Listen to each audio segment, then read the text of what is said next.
Get kicked out 5 minutes from now. Right, Deborah? That's right. Call everyone and collect the information about the houses that they have available. How many of you here have a property information sheet that when you call, you fill out? All right. By the end of the day, I'm going to share, Russ is going to share. It's within your handout. So every one of you have a property information sheet. When you're calling, print quite a few of that. Make sure that property information sheet is in front of you, and when you're talking to these people, use it. That's a great cheat sheet for you to have and use. And also, it helps you stay on track. And ultimately, it helps you it makes you look better and makes you look like you know exactly what you're doing. Because if you are talking to these people and you're not building some credibility, and if they smell like you're totally new, they don't want to talk to you. So if you stay on track and ask the questions properly, and then Russ is going to talk to you about that or show you how to do that, you will sound very credible. You sound experienced, and those are the kind of people that other investors want to talk to. Let them know that you have cash available and you can buy properties quickly. Why is that? Because cash rules. I don't want to talk to anyone who doesn't have cash. Especially last 5 years, every single house that I have sold has been to cash buyers. Every single house that I have done any kind of wholesale deal have been to cash buyers. People who are going to the bank, people who are going, even hard money lenders, I really don't like to deal with. I don't mind, because some of them are better than others, but you're looking at going through another hurdle that sometimes if they like to invest in that area, great, they'll lend the money. If they don't like to invest in that area, they'll come up with some stuff that may or may not be true just so they can make themselves look good and not lend the money to the person who is actually trying to borrow. When it comes to cash buyers, if you find someone who's interested in that property, doesn't matter what, they're ultimately the decision maker, right? So those are the ones that you want to talk to. And ultimately, if you know who the in buyers are and who are the credible in buyers and the ones that can close are the cash buyers, you need to let them know you're a cash buyer. Now, for most of you might think that, well, I don't have the $50,000 or $100,000 to buy that property for cash. That's okay, because who are you working with? Cash buyers. Who are you working with that can help you find the cash if you don't have the cash? Either you can use the in buyer's money, or you can call Russ and I, and we can help you with that. So when you're telling them that you're a cash buyer, you're not lying to them, because you really ultimately are depending on your cash buyers or your access to cash. When you say you're a cash buyer, that doesn't mean that you have to have that money in your bank that day. Does it make sense? Yeah. Because some people have issue with that, well, if I tell them that I'm a cash buyer, that means I have to have the cash. No one is going to ask you to come and close the deal that day. If they say, well, if you tell them that you're going to close in 3 days, can you find the money in 3 days? Most of you are not believing that right now. You know why? Because you haven't tried it and you haven't found the right deal to close the deal in 3 days. If the deal is right, you can find the money for it. If the deal is right, you can sell the deal in 3 days. The property that I'm going to share with you later on, we sold the house within 24 hours. The deal was right, the numbers were right.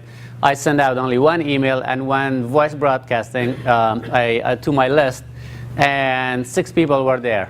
I received 6 offers on that deal. Some of them were verbal, and I got the best and highest offer, and we put it in a contract. So when you have the right deal, when the numbers are working, you definitely have the money. You can have it within 24 hours, I promise you. All right, here are some other sites that you can go to and get tons of information. Craigslist. A lot of people think that there are a lot of junk on that site. I agree with it. I totally agree with them. But there are a lot of great deals in there too. Rehab list, that's all it is for rehabbers and wholesalers and people who have deals that can be rehabbed. So that's a good list. Home investors, you know those ugly house signs, we buy houses, the ugly house, they find really good deals, so you can go and talk to them. You can use them as your buyers, or you can use them as a source of leads to buy properties from. Yahoo real estate sites, ebay.com, real estate part of it, classified real estate ads, adland.com, backpage.com. Those are the sites that you can go to and get tons of deals that are available. Now, your main goal here is to find investors with the deals, so you can talk about that deal. Also is to build what? Network and build a relationship with them, right? So if you tell them that, well, I'm a cash buyer, I'm going to look at the property you have available right now. Can you keep me in mind for the next property that you have? Call me first before you market it or advertise it. I may save you tons of time and money. And ask them to give you just all they need to give you is 24 hours, and you can give them an offer. Do you think that you're going to get some calls? Yeah. You definitely will. All right. Your action plan. As I mentioned, look for investors that have deals available, right? Skip all the real estate agents and brokers at this time. We're going to talk about that later. Collect name, phone number, and email addresses on that. And if you're creating an Excel sheet, might as well have another section for just where you found it, the link for that site or that person. Contact 20 people a day. I really don't want to use too much technology today, because if I do, we might spend some time on it and not really get the kind of results. But trust me, if you do any kind of research on Google for these things, you're going to have more than 200 to 500 names and numbers to contact. So contacting 20 a day, is not very hard. So, the thing that matters here, contacting 20 people a day. Can you set up the time and focus on that? That's what you really got to make time for. The rest of it can be done. You also have the script. I'm a local investor, and I work with with a group of serious investors who are closing 5 to 10 deals a month. By saying that, what did you just tell them? You're a cash buyer. That's one thing, and you're also building credibility. You're letting them know that we are buying 10 to 15 deals a month. Now, you also told them that you're a serious investor, which most people will definitely pay attention to that right away.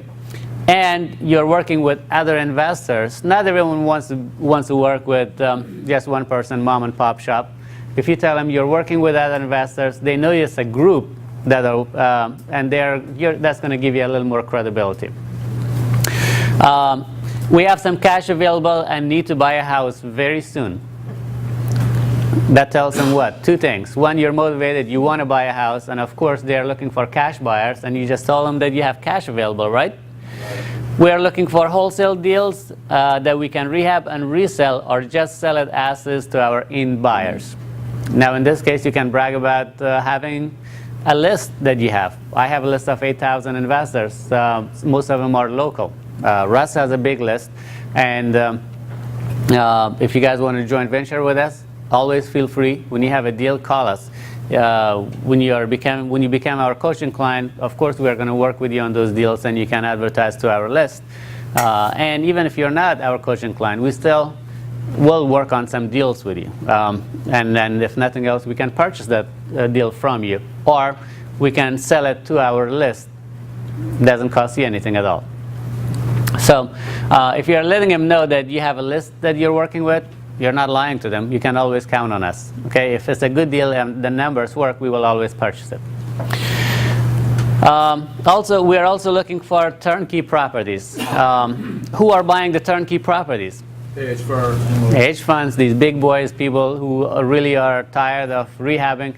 If they are interested in buying properties, holding them long term, and are interested in cash flow, they don't want to buy it really cheap, spend $20,000, $30,000 on it, and then try to find a buyer. People are getting smarter. They're buying turnkey already, and that's where we are. That's the kind of market we are in right now. So you let them know that you will buy turnkey properties, and you'll get some deals out of that. How many of you can do that? Easy to do, trust me. At the end of every conversation, if they have a deal, and let's say they give you a deal and they give you a number, a property, let's say they say it's worth $50,000, I'm selling it for 30. What question that you should ask in order to get a better deal? It's right there if you don't know what that question is.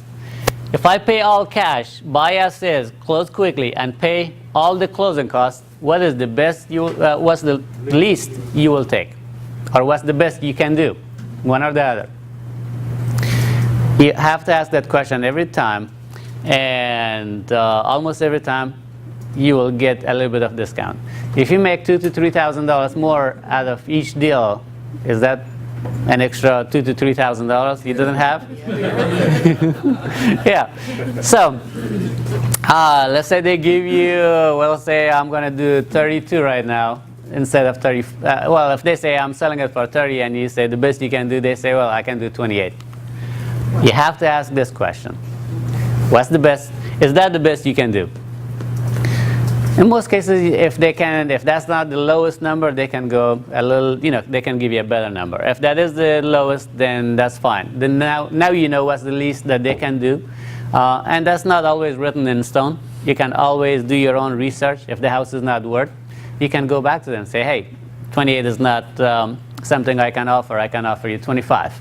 Just because they say that's the best they can do, that doesn't mean it's always the best. The house that I just mentioned to you guys, the reason I'm going to use this house more than once is, one, it's a recent house. Second, we made plenty of money out of one deal. And lastly, the negotiation that went on, it was valuable. For you guys, it would definitely be valuable. I went to this house on the phone. My coaching client, her name is Melissa. She talked to the seller and got the numbers. We looked at the numbers, everything made sense. We made an offer of